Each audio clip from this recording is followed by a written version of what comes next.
morning students, myself Junaid Ahmed and we are going to discuss a new topic post-war reconstruction of class 10th।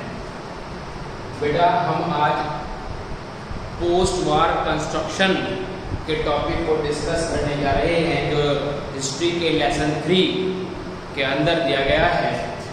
यहाँ पर हमने world war की बात की थी 1934 से जो स्टार्ट हुई 1945 तक चली।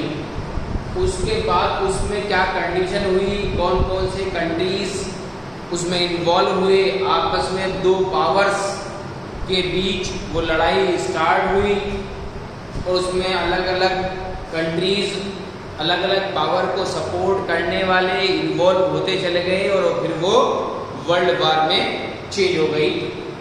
और उस चेंज होने से उसका के अंदर वर्ल्ड के अंदर क्या चेंज आया, उसके वर्ल्ड वार के स्टार्ट होने पर वर्ल्ड वार जब खत्म हो गई उसके बाद क्या चेंज आया वो बताया गया था। अब हम जो चेंज आया था उसके बाद कंस्ट्रक्शन जो है दोबारा उसको हमने रिकंस्ट्रक्ट किया है, उसको हम यहाँ डिस्कस कर रहे हैं। तो Europe and Asia were devastated and several cities were destroyed.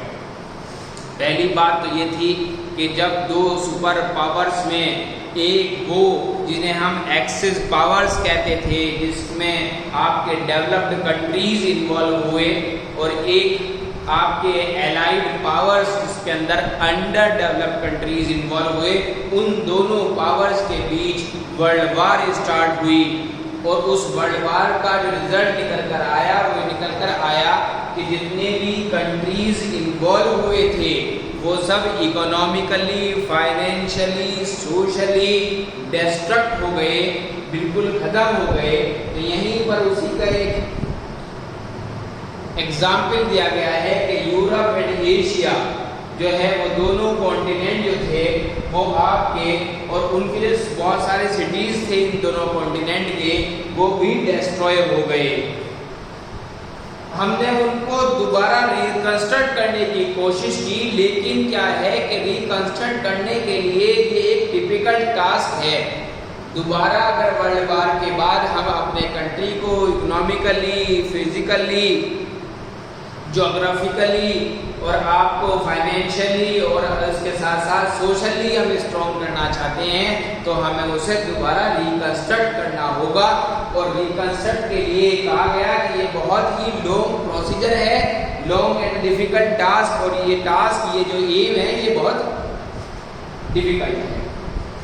और इसी बात को ध्यान में रखते हुए जो हमने दो पोर्शन इन्वॉल्व किए हैं वो क्या हैं, तो यहाँ पर वही दो पोर्शन बताए गए हैं। The two crucial influences shaped post war reconstruction, यानी कि उन्होंने दो चीज़ें बताई हैं जिसके थ्रू जो है हम उसको रिकंस्ट्रक्ट कर सकते हैं कि the US emerged as the world dominant political and economic power after the war.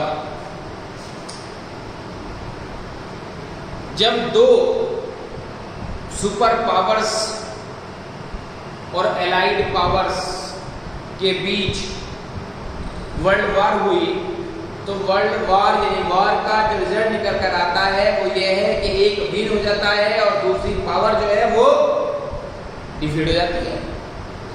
तो यहाँ पर जो निकल कर आया कि यूएस पावर जो थी वो पॉलिटिकली क्या कहते हैं स्ट्रॉन्ग हो गई थी, इकोनॉमिकली भी स्ट्रॉन्ग हो गई थी आफ्टर द वार, वार के बाद। क्यों?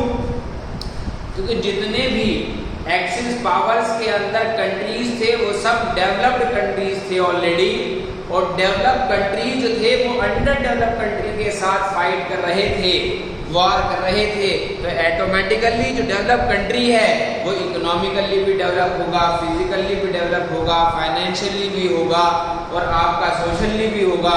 हर तरीके से वो जो है कैपेबल होगा और जो अंडर डेवलप कंट्रीज हैं वो कैपेबल नहीं होंगे, वो कैपेबिलिटी की तरफ चल रहे होंगे, वो डेवलपमेंट की तरफ चल रहे होंगे। तो जब एक already develop country under develop country के ऊपर अटैक करेगा तो नेचुरल सी बात है कि अंडर डेवलप कंट्री डिस्ट्रक्टेड हो जाएगा और डेवलप कंट्री उसके ऊपर कॉन्कर कर लेगा, जीत हासिल कर लेगा। वही काम यहाँ पर हुआ कि यूएस जो था वो लड़ाई के बाद क्या हो गया, इकोनॉमिकली पावरफुल और हो गया। उसके बाद सेकंड पॉइंट हमने यहाँ पर एनालाइज किया है वो क्या है कि Soviet union defeated Nazi Germany. जो जर्मनी के लोग थे उसमें जो रूलिंग पार्टी थी, ये जो कंट्रीज थे जर्मनी के सपोर्ट करने वाले कंट्री जो थे, इटली था, ठीक है, रूसिया था, ये सब अंडर डेवलप कंट्रीज थे। ये जो थे क्या हुए, इनको डिफीट होना पड़ा सोवियत यूनियन के सामने। It transformed itself from an agriculture country into the world power. और यूएस जो था अपने आप में, यानी सोवियत यूनियन जो थी अपने आप में, वो एक क्या कहना चाहिए, उसने अपने आप को और सुपर पावर के रूप में हासिल किया और जितने भी एग्रीकल्चर कंट्रीज थे उनको world famous, world economic powerful country बना दिया। It also posed a great threat to the capitalist economy.